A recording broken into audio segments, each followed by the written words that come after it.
Il y a quelques mois, j'étais en rendez-vous avec ma conseillère de création d'entreprise et je lui parlais du fait que mes concurrentes avaient beaucoup plus d'abonnés que moi sur les réseaux sociaux. Et je dois dire que ça me pesait un peu. Et là, elle m'a dit quelque chose de très bénéfique et qui m'aide encore aujourd'hui. Arrête de te comparer aux autres, compare-toi à toi-même. Et à ce moment-là, elle me dit, compare le nombre d'abonnés que tu avais à notre dernier rendez-vous et le nombre d'abonnés que tu as aujourd'hui. Et là, effectivement, j'ai vu une belle progression. Et d'un coup, j'étais fier de mon travail de ces derniers mois. Je suis passé d'un état de tristesse presque à un état de fierté simplement en changeant mon point de comparaison. C'est dingue quand même de se dire que la situation était la même et que le simple changement de point de vue m'a permis de changer mon état d'esprit et mon regard. Je pense que c'est complètement humain de se comparer aux autres. On le fait tous, que ce soit avec notre famille, nos amis, nos collègues, ou même pire en fait, les personnes qu'on connaît même pas mais qu'on voit sur les réseaux sociaux ou à la télé. Le problème c'est que souvent cette comparaison nous fait mal. La comparaison classique, c'est celle qu'on fait avec les personnes qui apparemment ont plus que nous.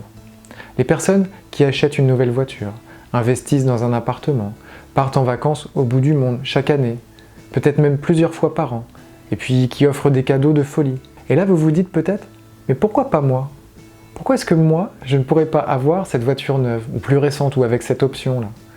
Pourquoi moi, je n'aurais pas le droit d'avoir ces magnifiques chaussures ou ce beau sac à main? Pourquoi est-ce que moi, je ne pourrais pas partir en vacances au soleil au Mexique, et puis partir l'hiver aussi, à la montagne, pour faire du ski comme tout le monde? Ce petit « comme tout le monde », déjà, il n'est pas tout à fait exact. C'est parce que vous vous comparez avec les personnes qui font des choses que vous avez envie de faire, mais vous n'en avez pas les moyens. Vous avez remarqué qu'on a souvent tendance à se comparer avec les gens qui, d'après nous, sont mieux lotis que nous. Ça me rappelle la période où j'étais locataire à Paris, dans un beau studio, dans le 9e, et je payais seulement 600 € par mois. Je dis seulement parce que les prix à Paris à l'époque étaient quand même plus élevés. C'était une super affaire. Je n'avais pas d'augmentation de loyer, l'immeuble était super bien entretenu, le quartier était vraiment sympa, et tous les transports étaient à 2 minutes à pied. J'ai vécu 10 ans comme ça. Et j'avais un ami qui habitait dans Paris aussi, avec un appartement plus grand, et qui avait trouvé une affaire encore plus enviable. Il ne payait que les charges trimestrielles, pas de loyer. C'était un des derniers immeubles de Paris sous le régime d'une ancienne loi, j'ai oublié laquelle, qui faisait que cet ami ne payait finalement que 150 € par mois. Et je me disais, mais quelle chance il a! Il peut économiser pour des projets plus importants, il peut partir plus souvent en vacances, il peut se faire des restaurants toutes les semaines. Et dans ces moments-là, j'oubliais que moi-même, je vivais un privilège avec mon appartement et mon loyer à 600 €. J'oubliais que j'étais bien mieux loti que de nombreuses personnes. Et évidemment, je ne me comparais pas à ces personnes-là. Et évidemment, je ne me comparais pas non plus à ma propre situation, où je payais le même loyer pour un studio aussi, mais dans une petite ville en Normandie. Je me comparais à la personne qui avait, soi-disant, plus de chance que moi. Se comparer à soi-même dans le temps, ça permet de vérifier qu'on avance vers nos objectifs. Ça permet d'aller vers l'alignement. Être aligné avec soi-même. C'est une notion que je vois de plus en plus émerger dans les articles, les publications, les stories. Être aligné, c'est savoir ce qu'on veut, et faire ce qu'on veut. On est aligné entre nos actes et nos valeurs.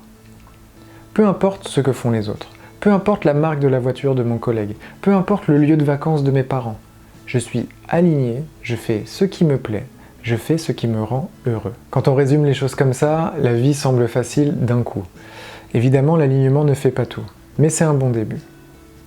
La question que je me pose souvent en ce moment, c'est de savoir, est-ce que j'ai envie de faire ça aussi? Avant, je me demandais, est-ce qu'il faut que je le fasse? Est-ce que la société attend de moi que je le fasse? Est-ce que ma famille attend de moi que je le fasse? J'ai décidé aujourd'hui de me laisser le temps de comprendre ce que moi je veux faire, sans aucune contrainte. Pour moi, cet exercice, c'est un peu comme répondre à la fameuse question « Qu'est-ce que tu ferais si tu gagnais au loto demain ?» Est-ce que tu vivrais la vie que tu vis aujourd'hui? Est-ce que c'est vraiment l'argent qui t'empêche de vivre la vie que tu veux vivre? Évidemment, l'argent joue un rôle très important dans nos choix de vie. Mais j'ai remarqué que quand on retire cet élément de l'équation, alors ce qui nous empêche vraiment d'avancer, c'est plus l'argent, c'est la peur. La peur d'échouer, la peur de se tromper, la peur de manquer, la peur de risquer, la peur de vivre finalement. Aujourd'hui, moi, je suis toujours en recherche de mon propre alignement. Mais je sais que j'avance dans la bonne direction. Parce que de plus en plus, mon premier réflexe est de me demander ce dont j'ai envie, sans même imaginer un seul instant à ce que les autres peuvent penser de mes choix, ni à ce qu'ils voudraient que je fasse. Je vous remercie d'avoir regardé cette vidéo, abonnez-vous, partagez, likez, et je vous dis à la prochaine. Ciao.